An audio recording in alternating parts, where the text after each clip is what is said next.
You're listening to Overhead Story Channel. Enjoy. I wasn't supposed to be home that early.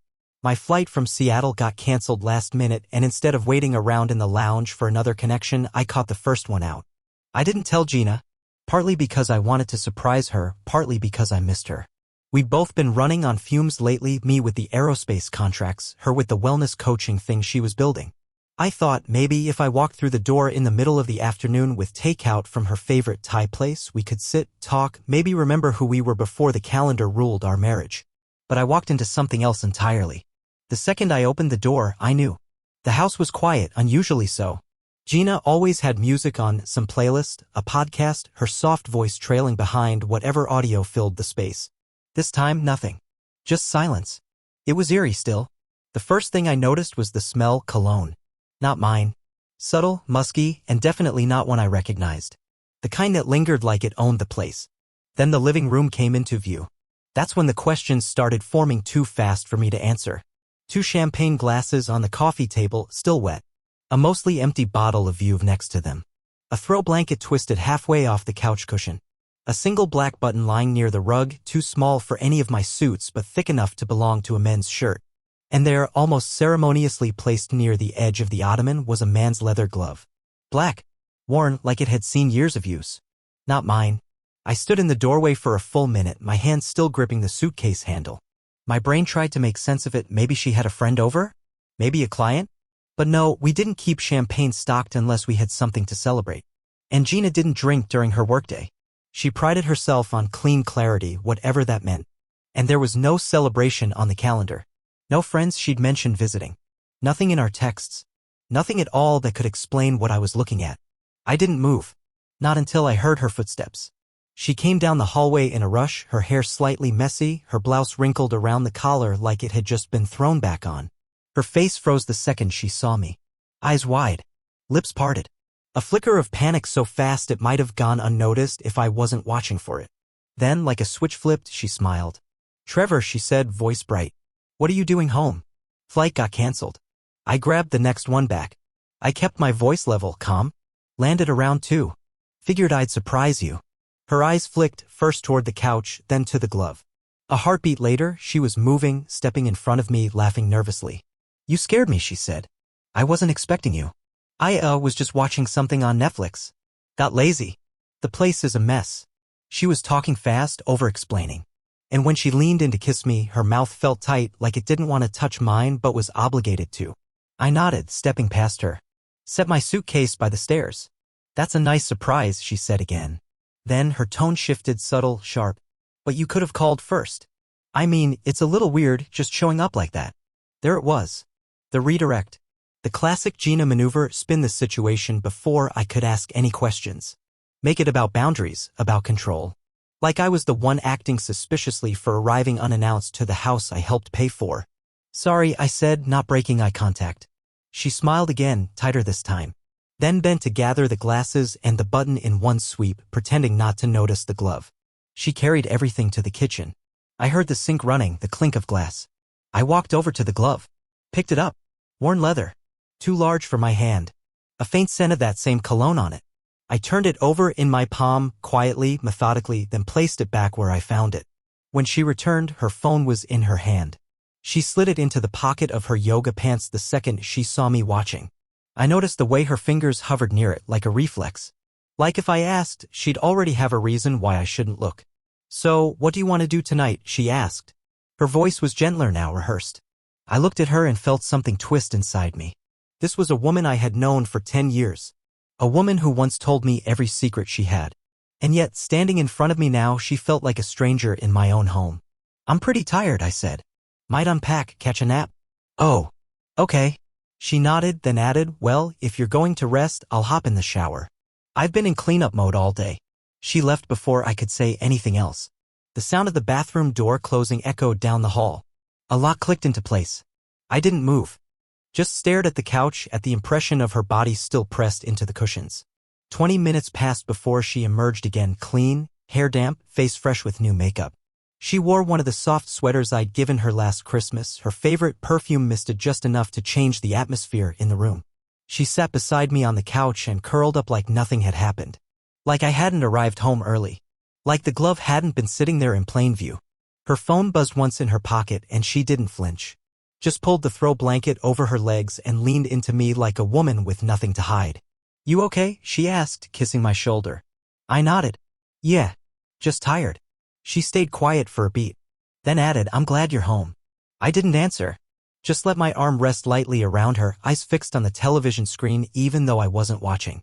And in my mind, a switch flipped quiet, deliberate. I didn't raise my voice. Didn't accuse. Didn't interrogate. I'd seen enough. Instead, I started watching more closely. The glove was never mentioned again. She must have thrown it out when I went upstairs to unpack. When I came back down later that evening, it was gone, along with the champagne bottle and the rest of the evidence. The throw blanket had been neatly folded, the couch fluffed up as if no one had ever been there. Not even a single wrinkle left behind.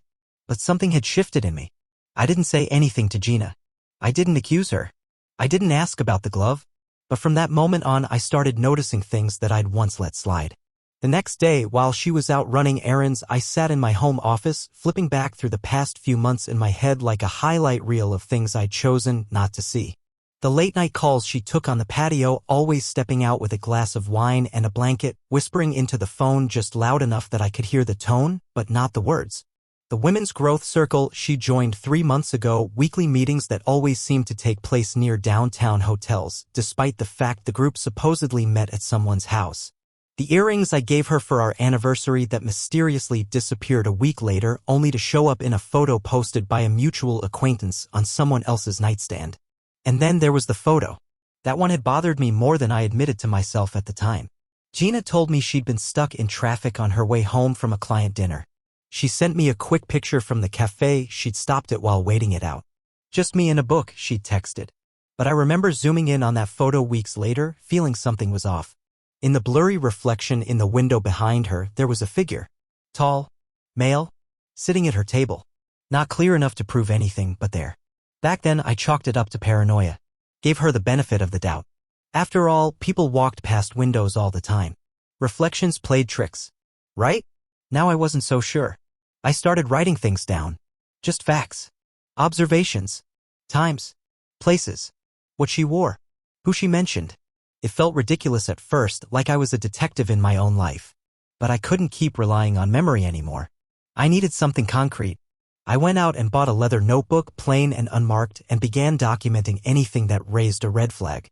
The Tuesday after I got back from Seattle, she said she was going to a wellness seminar across town. I watched her dress carefully, slim black slacks, the red silk blouse I hadn't seen in over a year, and heels that clicked with confidence on the hardwood floor. She looked stunning, but too polished for a seminar that was supposedly casual. When she left, I checked her location on Find My. It was off.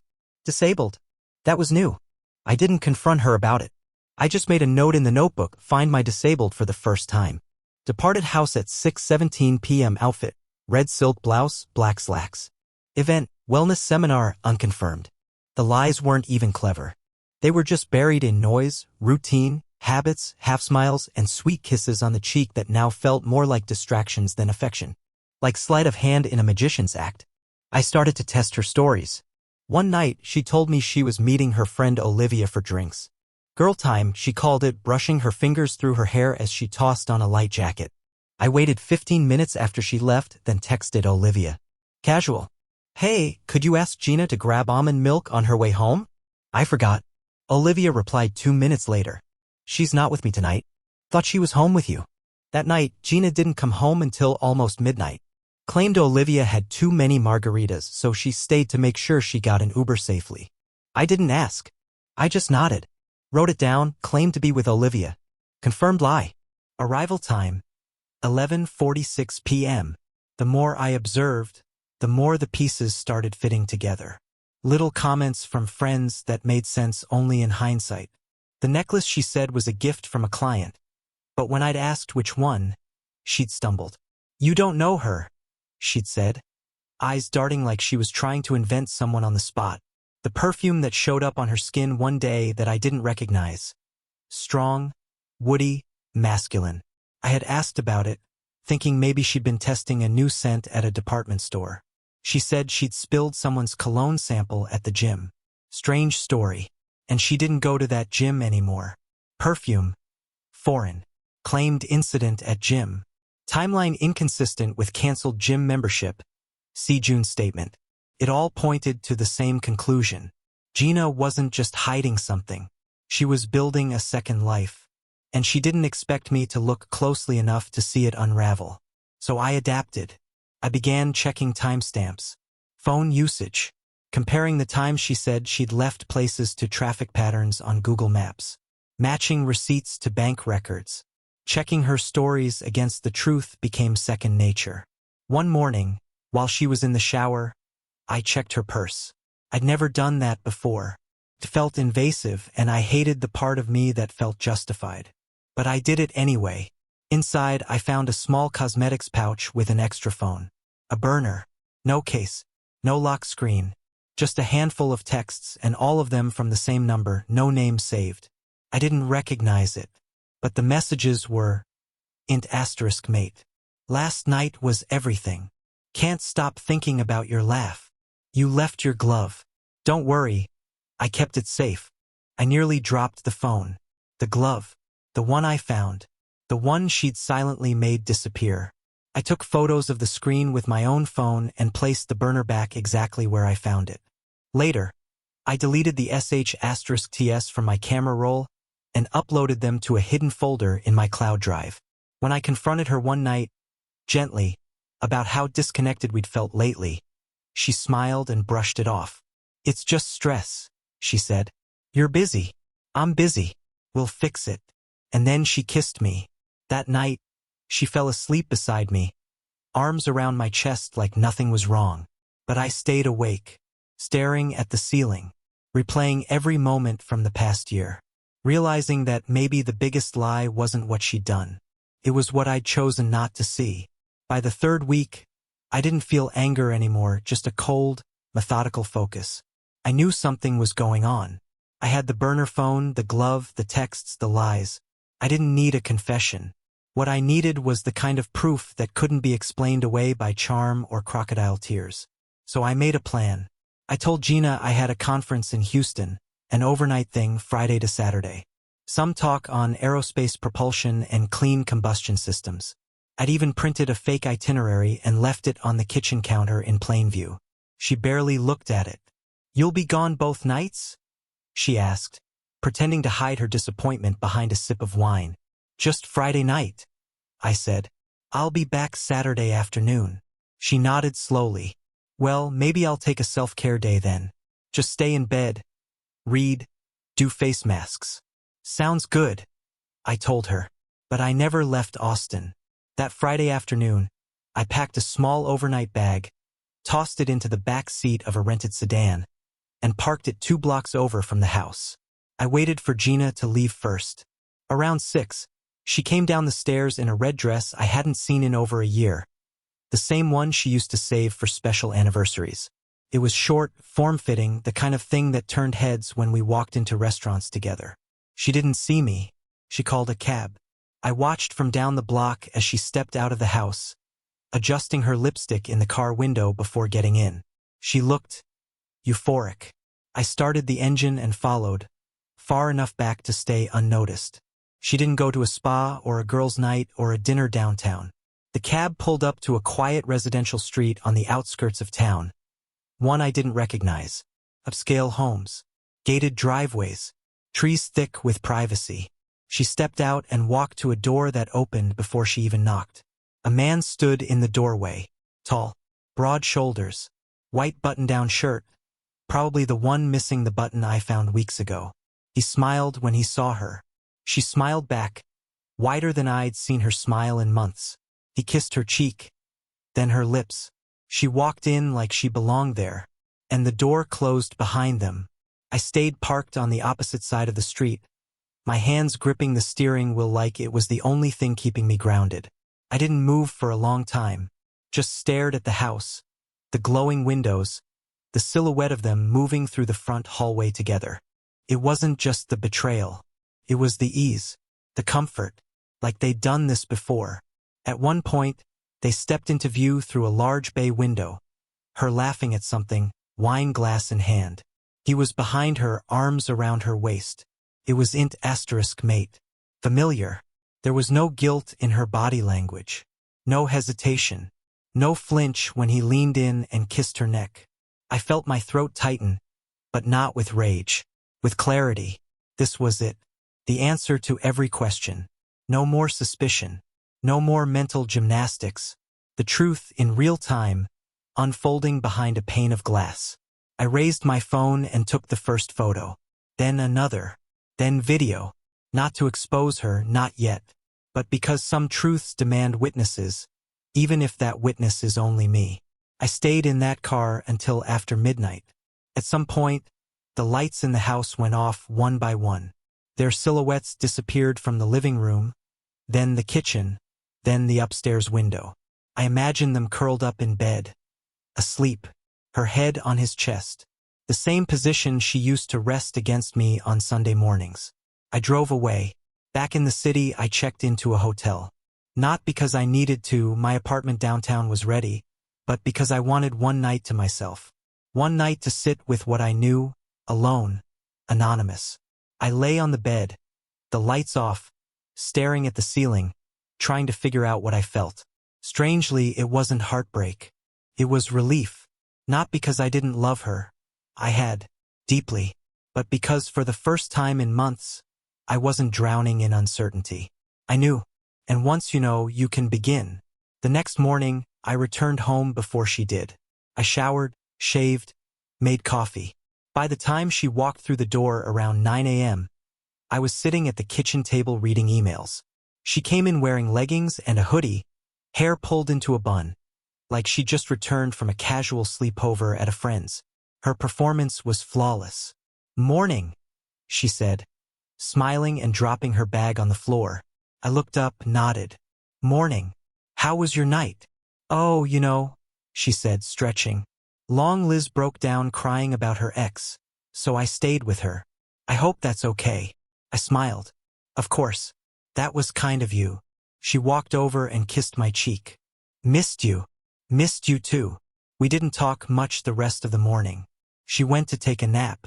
I went back to my office and opened my notebook, flipping to a new page.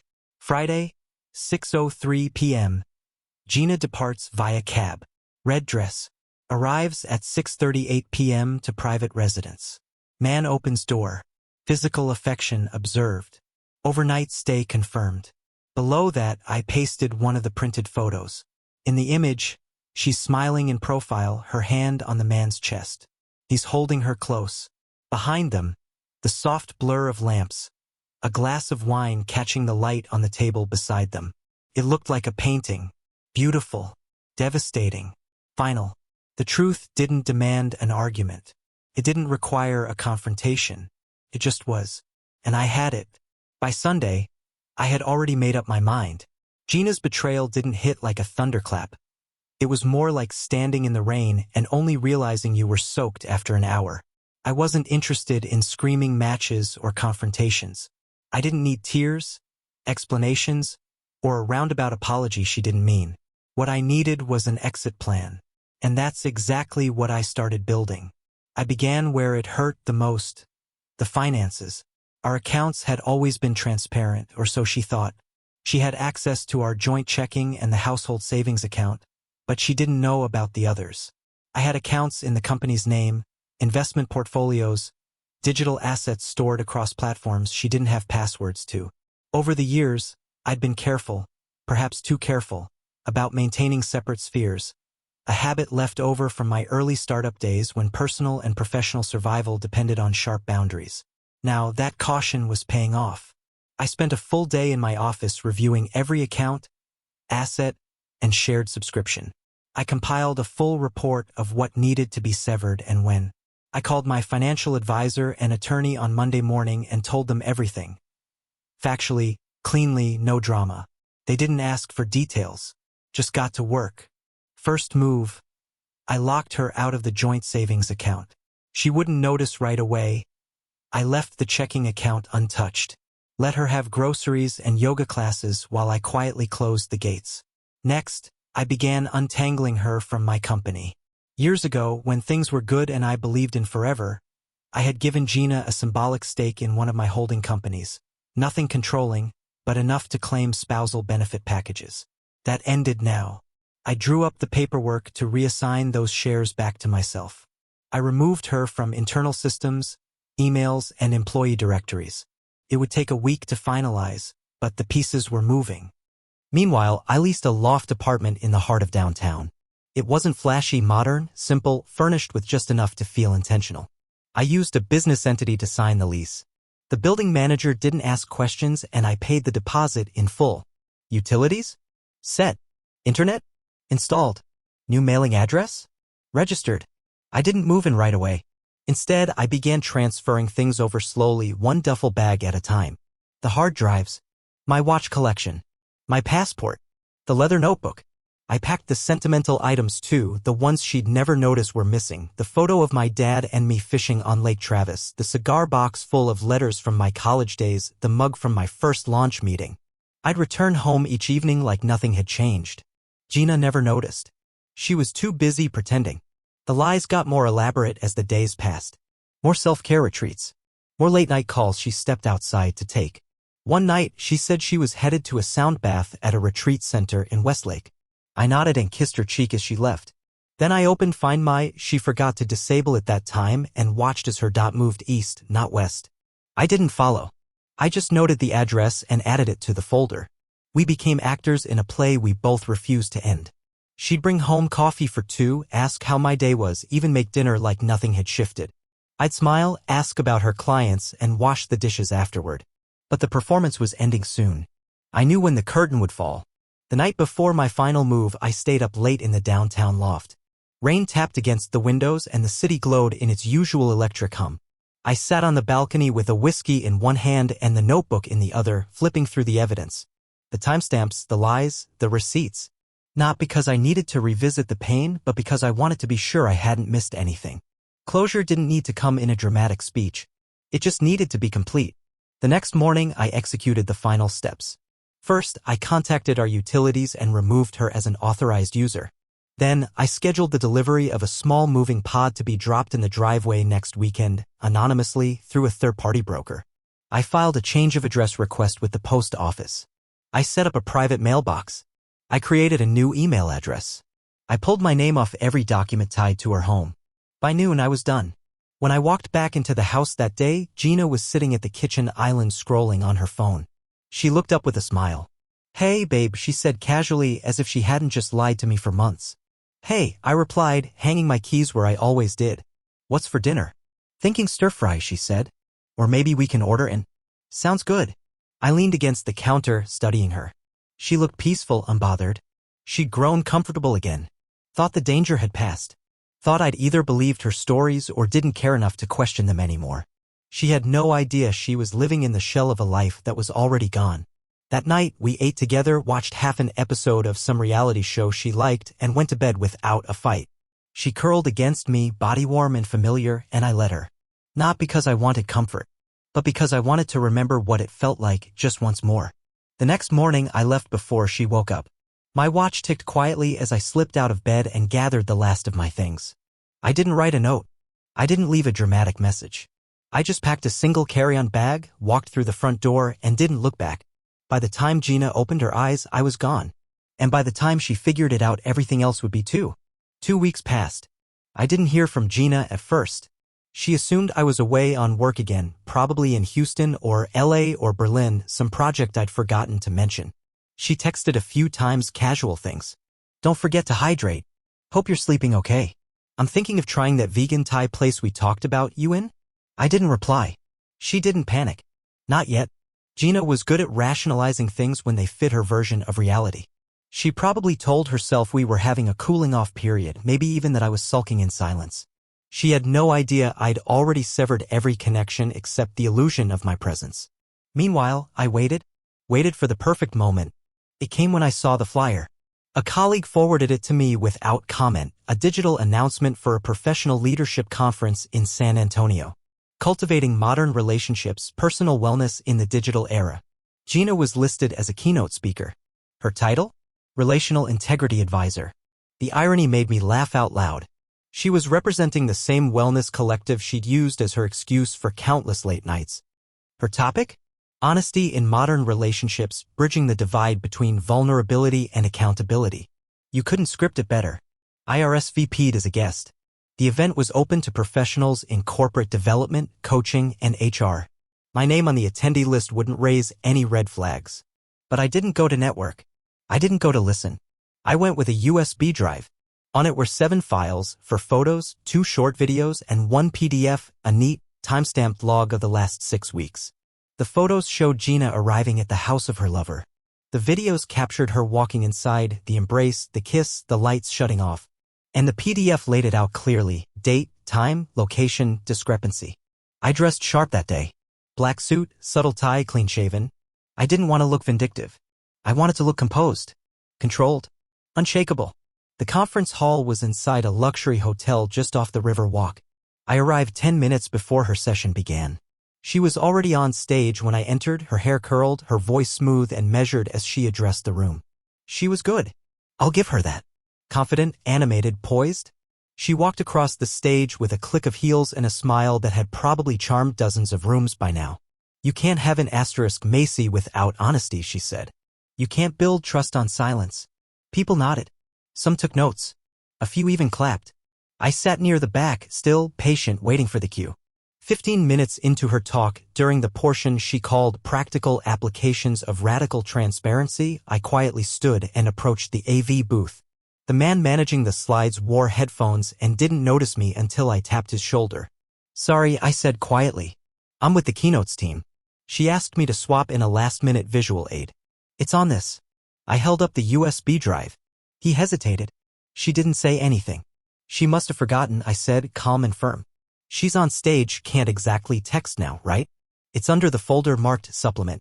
Should cue right in. I said it with just enough confidence to make him question his own doubt. He inserted the drive. Opened the folder.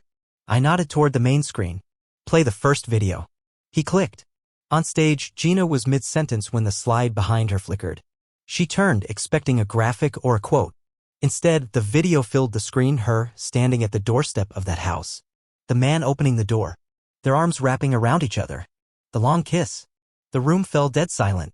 She turned back toward the audience like she'd been slapped. Her voice caught in her throat. The second video began. The same man brushing her hair off her neck, her laughing, his hands on her waist. Gasps rippled through the audience. Someone dropped their pen. Another woman covered her mouth. Gina stepped forward, stammering.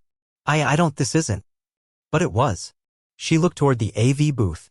The technician had already pulled the drive. He looked confused, embarrassed. I was gone. I slipped out the side exit and walked through the hotel lobby without looking back. Outside, the sun was hot against the pavement. The air smelled of river water and city dust. I pulled off my jacket, slung it over my arm, and walked 3 blocks to a cafe I'd scouted earlier. Ordered an iced coffee, sat by the window, and watched the world move on without her. My phone buzzed 30 minutes later. Gina. 6 missed calls. 2 voicemails. 1 text. What did you do? I stared at the screen for a moment. Then I powered the phone off. By the time I returned to Austin, her name was making the rounds in group chats and professional boards. The video had been recorded by an audience member and posted to a private Facebook group before the session even ended. *TS of her stunned face circulated with captions like, "When the truth catches up," and "Live demonstration of honesty in relationships." She tried to recover. Claimed it was a smear campaign. Accused a jealous ex of manipulating footage. But the timestamps were irrefutable. And the PDF file? Someone had leaked it too. Her own notes used against her. In 24 hours, she went from keynote speaker to cautionary tale. The Wellness Collective issued a statement: "We are saddened and shocked by the events at the San Antonio conference. We are reviewing the matter and have suspended all affiliations pending further investigation." Her photo disappeared from their website the next day. Gina called again. And again.